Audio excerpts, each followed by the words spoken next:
Hi guys, my name is Carley Jepsen and I am here to answer your questions for Good Morning America's Ask Me Anything. So we'll see what we got in this little fun hat. Okay, do you think Call Me Maybe would be such a big song? Did you think it would be such a big song? And what did you think the hit represents now? I had no idea that Call Me Maybe was going to take off the way it did. I mean, who could predict that? It would be pretty psycho if I was like, this song. No, but we were all surprised, the writers and myself, and very, I think to this day I feel about it very fortunate that something connected in that way. And I think right now, at least in my set, it represents this sort of like nostalgic, happy memory that we get to celebrate together. Who is your dream collaborator?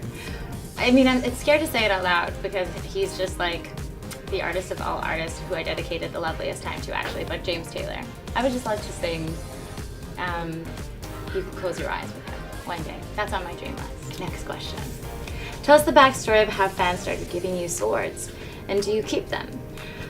I don't really know how this trend began.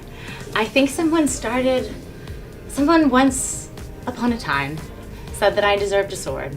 And whoever that person is, thank you so much, because I have received more swords than anyone would ever need. I could make a Game of Thrones chair. Inflatable swords, not the dangerous kind, just the joyful ones. You're embraced as an icon in the LGBTQ+ community. What does that mean to you?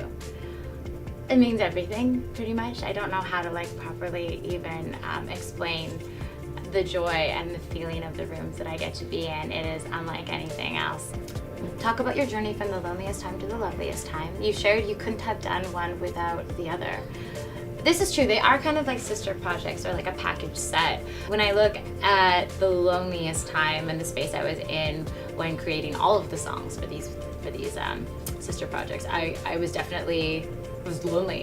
It was a true story. And I think we all were. It was like mid-COVID, kind of mid-pandemic, and kind of living alone and really like reassessing things. And I got into this like really reflective place where I was sort of fascinated about the concept of like what loneliness causes in humans. And for myself, I would find myself having these extreme reactions. It was sort of exciting. And so when I got it, I kind of hooked into that concept. I wanted to make a whole project about this. But there's the other half of loneliness of like what comes afterwards when you're brave, or when you do something you wouldn't expect because you were in a low spot. And I think the loveliest time is sort of like the celebration after the world's reopened up and kind of all the lessons that you've learned in that tough go.